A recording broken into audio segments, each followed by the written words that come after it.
Welcome to the B.A.S.S Business and Entrepreneur Speakers Series. Our first speaker this year, this fall, is Amber Smith. I had trouble with that because I remember you're unmarried. Before marriage. All right, Amber graduated from Abington High School and from Carl Sandburg College with an associate in art, and then she came back to Sandburg to take some business classes. After that, she transferred over to Robert Morris College in Peoria and graduated with her Bachelor of Science degree in Business Administration. She lives in Knoxville with her husband, Neil, and their two boys, Briar and Reed. They're 6 and 3. Wow. She joined Tompkins State Bank as the marketing coordinator for all 4 of their office locations in April of 2010. In August of 2013, she was promoted to mortgage loan officer, where she provides customers with fixed-rate mortgages, conventional, rural development, and first-time home buyer and VA mortgages. And you may want to ask if she doesn't explain what those are. She volunteers her time with numerous community organizations. Recently, she ended a 6-year term with CASA of West Central Illinois and still helps with their fundraising committees. She's also a member of the Tompkins State Bank Relay for Life team, where they repeatedly raise over $10,000 per year for that organization. She also participates in the Young Professional Group, the Chamber of Commerce, the Capital Area Realtors, Western Illinois Builders Association, and lots of other things in all of her spare time. Welcome to Amber. Thank you all.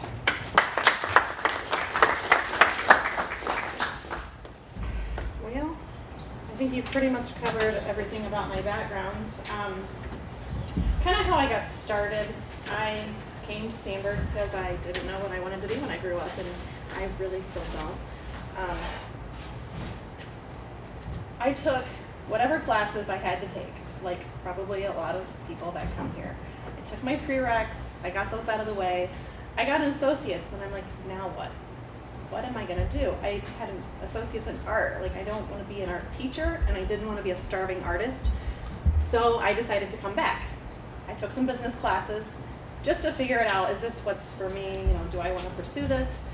So I came back, and I guess you led me in the right direction. I decided that, in fact, business was probably a more lucrative subject to be learning about. So I looked around for schools that I could go to. So I picked Robert Morris. It's close. I got a bachelor's degree in 15 months rather than 2+ years, so that was really appealing. I did that and then decided, okay, now I have a bachelor's. What now?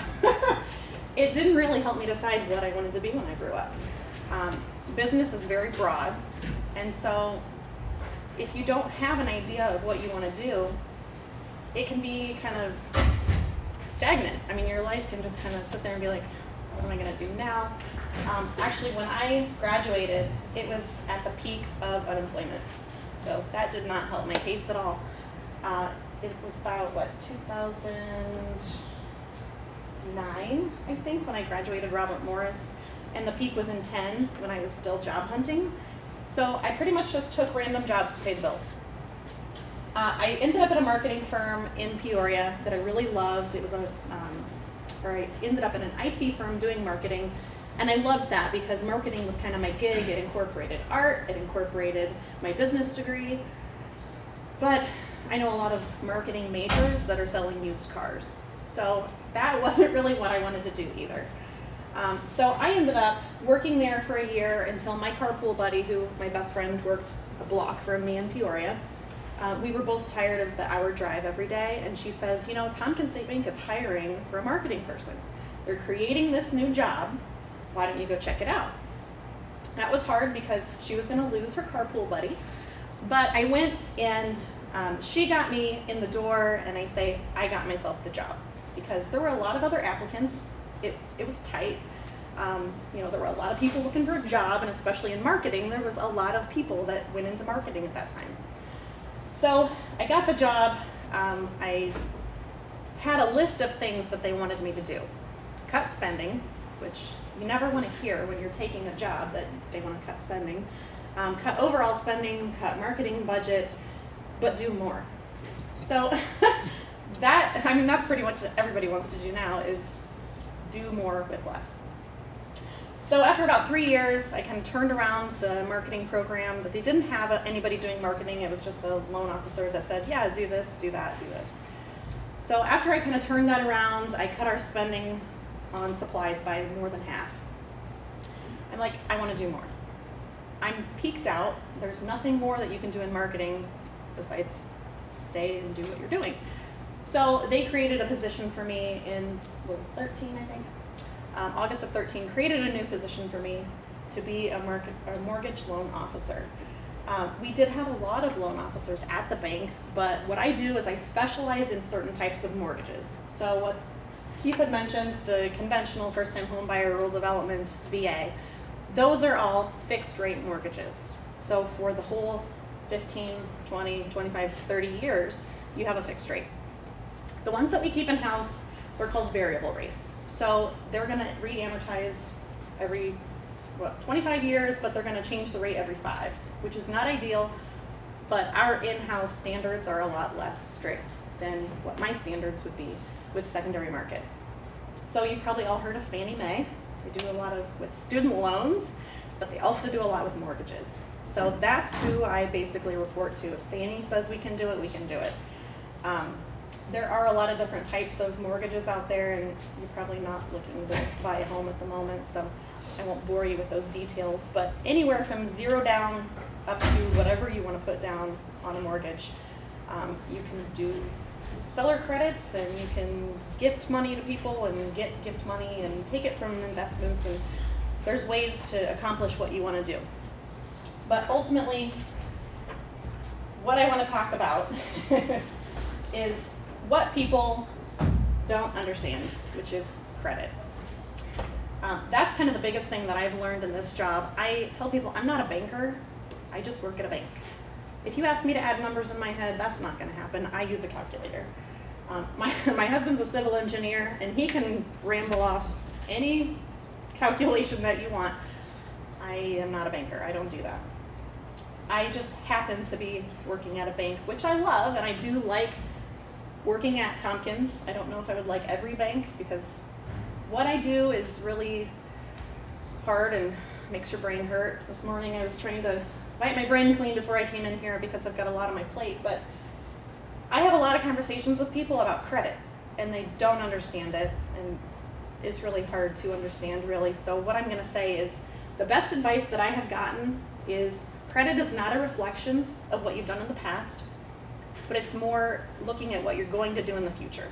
So if you pay your bills on time, if you don't overextend your available credit, things like that, you're going to have a good credit score. If you've missed one payment, even if it's 30 days late, your score will drop 30, 40, 60, whatever points.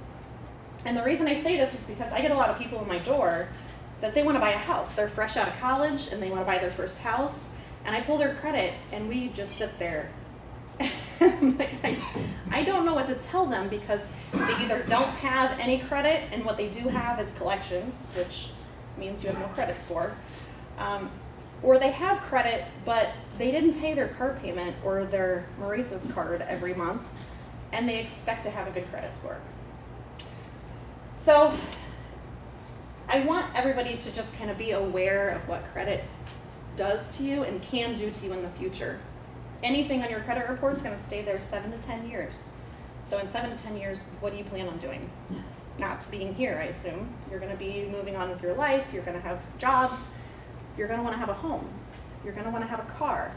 So everything that you do in your life going forward is affected by your credit. The other thing I want to mention is negative credit, so collections. You know, I see a lot of people that they didn't pay their U.S. Cellular bill and they got turned over to collections, and U.S. Cellular wrote it off and now it's all gone. It's not gone. It's never gone until you pay it.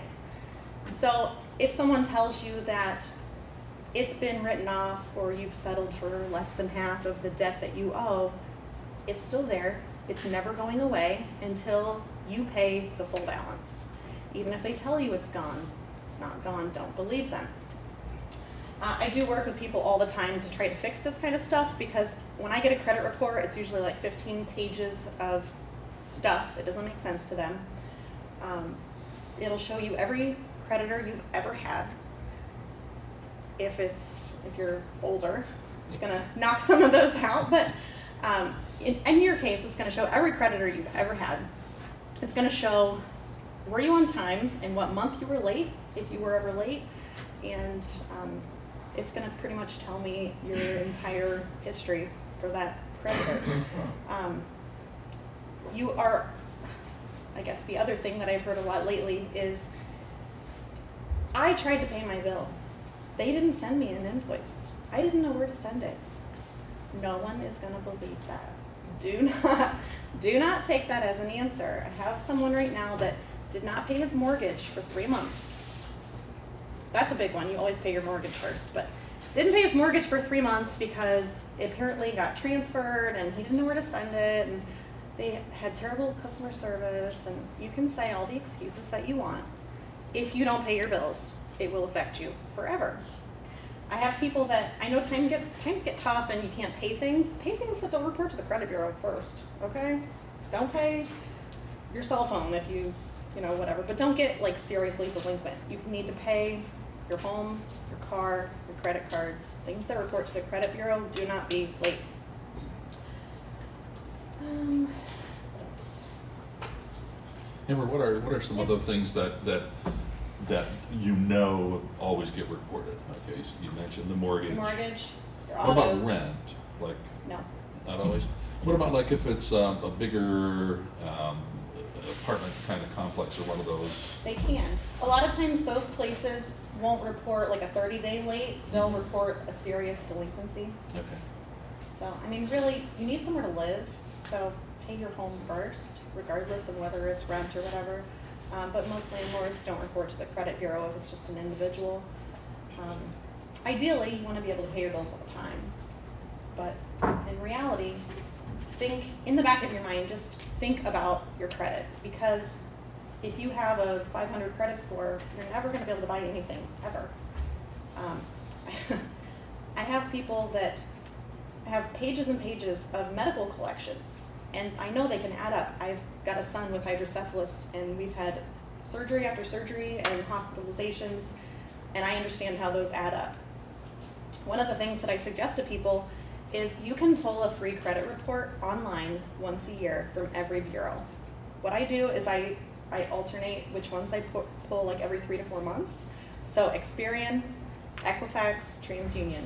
You can pull each one separate and see what's out there. So if you've recently had some medical bills in your name, you're like, yeah, I wonder, it could be a $3 fee for co-insurance.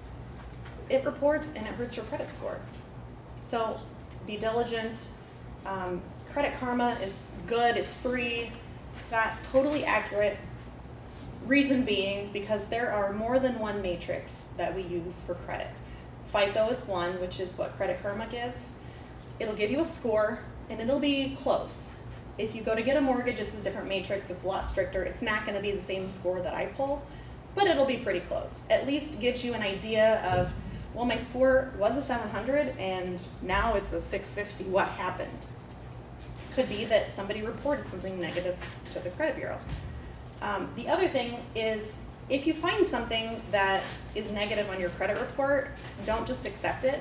There's plenty of ways to fix it. I call bureaus or payees with customers all the time to dispute things. Now, if you dispute something and it never goes away, that dispute stays out there and you're never going to get anything credit-wise until the dispute's gone.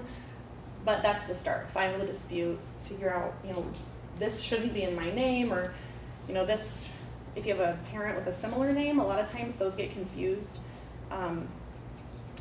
Sometimes it's just altogether wrong, or you've paid it, but they didn't report it as paid. There's a lot of different things that can affect your credit, and it is a fine line that you walk when you have any kind of credit. So I just suggest pull your free credit report. Annualcreditreport.com is where you go. Pull it once a year, pull it, every few months, however you want to do it, but be mindful of what you're doing when you're going out and getting credit. I mean, you can't even get a cell phone without them pulling your credit. You can't buy a car, you can't buy a house, you can't get a credit card without them pulling your credit. So I guess be mindful. The other thing is, every time someone pulls your credit, it affects your credit. So when you go and shop for a car and they pull it at 7 different places, I don't know why they do it, it drives me insane, it'll lower your score like 100 points, which is a big deal. So you're going to buy a car, have an idea before you get there of what your credit score is, and say, well, I pulled it with Credit Karma and it was a 625. They're gonna know who they need to go to for that loan. It might not be the premier choice that's gonna give you the best rate, but they won't pull it 16 times and lower your credit score.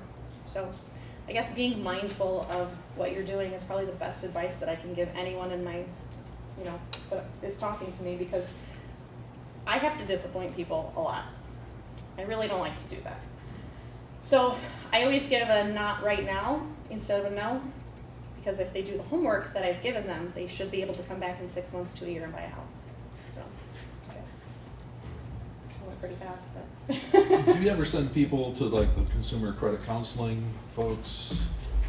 I mean, I know you don't want to do the ones that you pay for, but there's. Right. I don't have any that I have referred to. There are some that I've heard of people using, and they've been effective.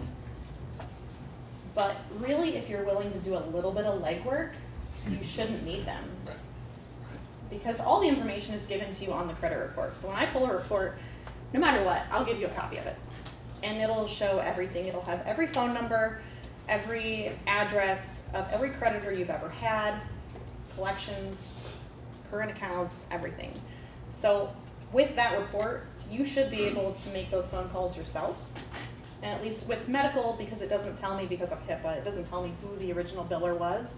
So it's kind of a generic, you have to call in and figure it out. Well, it was OSF, or it was some place that drew your blood or whatever. So you have to do a little bit of legwork, but it really isn't that hard if you're willing to put forth a little effort. When you want to make a dispute on your credit report, who do you address? You're going to dispute the company that's reporting it first. So say it's Capital One that says you owe this much and it's past due, but you've never had a Capital One card. Call Capital One first. And you'll have the credit report in front of you that says all the information. It'll have an account number. It'll say when it was opened. Within the text, and usually I go through this with people because there's a lot of different places where all the information is held, but it'll say, this bureau reports your name as this, where I get that a lot, that the name is reported wrong, or the social's wrong, or something. So each bureau could have your information different. So I would start with the creditor. If the creditor says, there is nothing we can do, we do not see you here, then you call the bureau that's reporting it. And then they will contact Capital One or whoever, and once they talk and decide this is not legit, then they'll remove it. Takes a long time. It's a lot faster to go to the creditor than they can just report it right the next month, whereas the bureaus, they take like 6 months. Okay. Any other questions? Yeah. Would you suggest consolidating your debt? Because I've heard of consolidating debt loans and It stuff depends. If you have a lot of debt and your interest rates are really high, a lot of times consolidation will make your payment less, where you can pay it off faster. So there's not a black and white answer. All you can do is have somebody take a look at it and see. But usually it does help, because ultimately you want to pay it off as fast as possible. The best thing that I can tell people when they have a lot of debt, like I had a poor guy the other day that he had 3 pages of medical collections. One whole page was of $3 charges. Well, there's no reason to have those. You have $3. I just saw you at the coffee shop. You have $3. Pay one. Pay another one. Pay another one. Pay another one. Start with your lowest bill, and that's for anything, collections or just regular credit cards. Find your lowest one and pay it off. It helps when you can see progress. So if you pay off one and it's only a $100 balance, it's a lot easier to pay off 100 versus 1,000. So start with the smallest, pay it off, move to the next one. The other thing that helps your credit is to keep in mind what your available balance is. So if your available balance on a credit card is $500, never charge more than $250. There's always that 50% ratio that they want to see. So yeah, they're giving you that money to spend, but when it's maxed out, the credit bureaus say, well, they owe 500 of their available 500. So the likelihood that they're going to max out something else is pretty good. So I guess they want to see about a 50% ratio. So if you need a card for something and say you're going somewhere and you think you're going to need about 500, have them make your limit 1,000. That way, once you charge that 500, you're not capped. So helps your credit score. I know it sounds ridiculous, but it does help your score. For building credit, would you recommend like consumer loans or consumer line of credit? It depends. Long term is always the best for building credit. So don't go to like Heights Finance and get a loan because those are like 6-month terms. And places like that, like payday places, actually hurt your credit. They don't help you at all. If you're in a bind and you need money, that's one thing, but don't use that as a way to build credit. Anything that's over 2 years old is going to really strengthen your credit. So when I tell people that they need credit because they have none, credit cards are always willing to give you credit. So that's the easiest way to get it and build it in the shortest amount of time. Not always the best idea because you have to be responsible with it, you have to pay it back and not charge too much. So it depends. If it's a line of credit but you've had it for 5 years, it looks great on your credit report. If it's a line of credit that you got and you paid it off in 6 months and then they canceled it, that doesn't help your score. So longevity is really what they look at. I do have some people that they went and got cards at every store they shopped at, and it's common, you get discounts. They say that the best ratio of cards is 1 major and 2 minor, so 2 store cards, 1 major credit card. That's kind of the best overall what the credit bureaus look for. If you have too many major credit cards or too many store credit cards, they say that it affects your credit.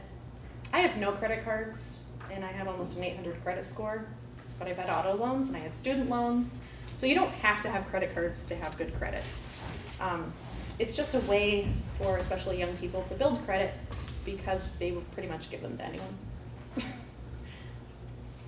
So with credit cards, when you make a monthly payment, do you know if it's better so like say the date to pay it is October 18th, is it okay to pay it earlier, do you know? Yes. Yes, okay. And do you know how, so like, As is it long bad? as it's not late. Yeah, is it bad to make the minimum payment or should you always do as much as you can? If you make the minimum payment, you will never pay it off. Yeah. So if you've got a tight month and you need to, it's not gonna hurt anything, as long as you're not over that 50%. But ideally, if you have a credit card, you wanna pay as much on it as possible. And here's another thing that baffles people. I have a lot of older people who live on credit cards and then they pay it off at the end of every month, which is fine.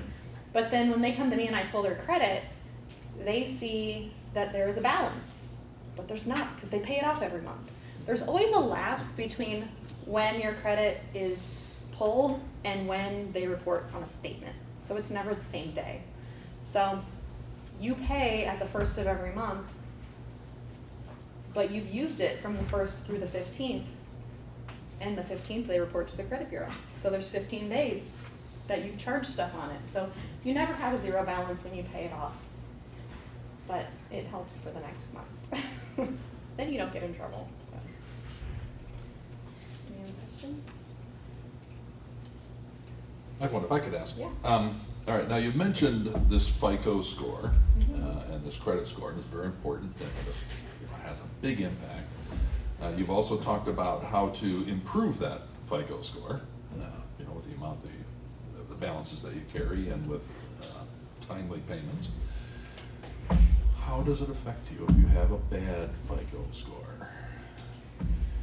What Well, ways could that happen? Yeah. Okay, so to get a loan through me, your minimum score has to be a 620, which is kind of a mediocre score. There is a loan type that allows you to go to a 600, but the guidelines get a lot stricter. So if you have something below that, you had better have a very good relationship with a banker or you better have something in your back pocket, because the likelihood that any bank is going to give you a loan is very slim if you're below a 600. We do have a lot of actual customers that have bad credit scores, but they have a relationship. We know where they're going to pay us, that sort of thing. I would not suggest that be your life, because the better the credit score you have, the less fees you'll pay on things. Credit cards in general will give you a lower interest rate if you have a better credit score in some cases. In my case, when you go to buy a house, there are fees that are associated with your credit score and your loan to value on the home. If you have a 620, you're gonna pay, say, 3% in fees right off the top, and if you have like a 740, you're gonna pay like 1/4%. That's a huge difference. So it could mean a matter of paying $5,000 or $500 at closing. So it's kind of a big deal breaker for some people. When you want to buy a house and you've only got $3 grand in the bank, you can't pay that extra $5,000. So I guess. How about the interest rates too? Could that affect you, Some or is that more like places- an automobile? Yeah, loan? some places will give you a better interest rate when you have better credit scores.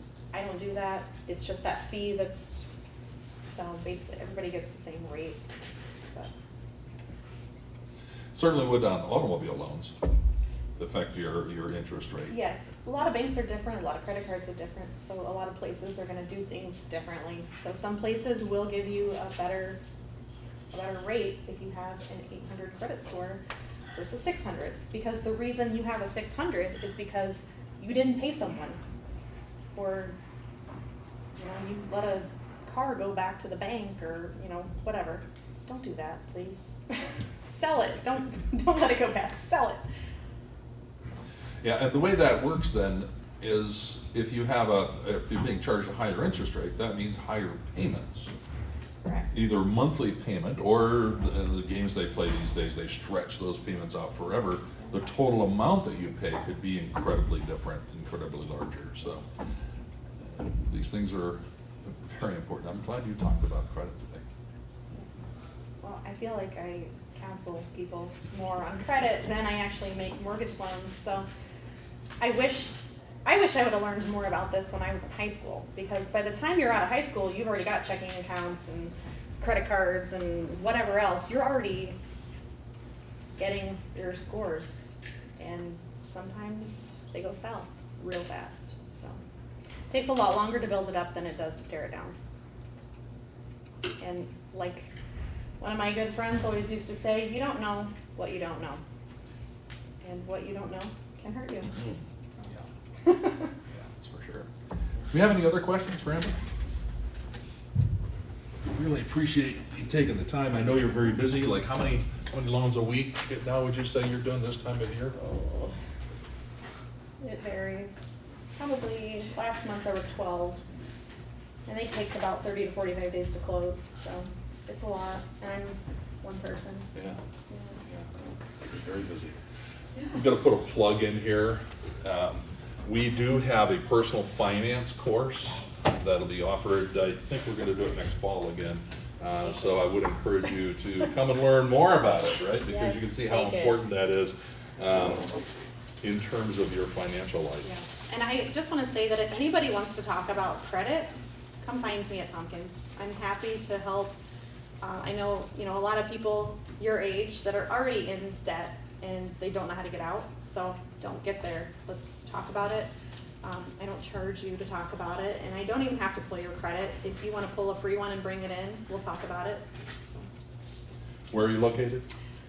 1380 North Henderson Street, across from Thornton's.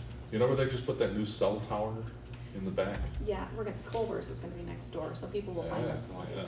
easier. I know where I'm going. Yeah. Well, Amber, thank you so much. I really appreciate it. No problem. Our little Thank token you. of our appreciation here. Thank you.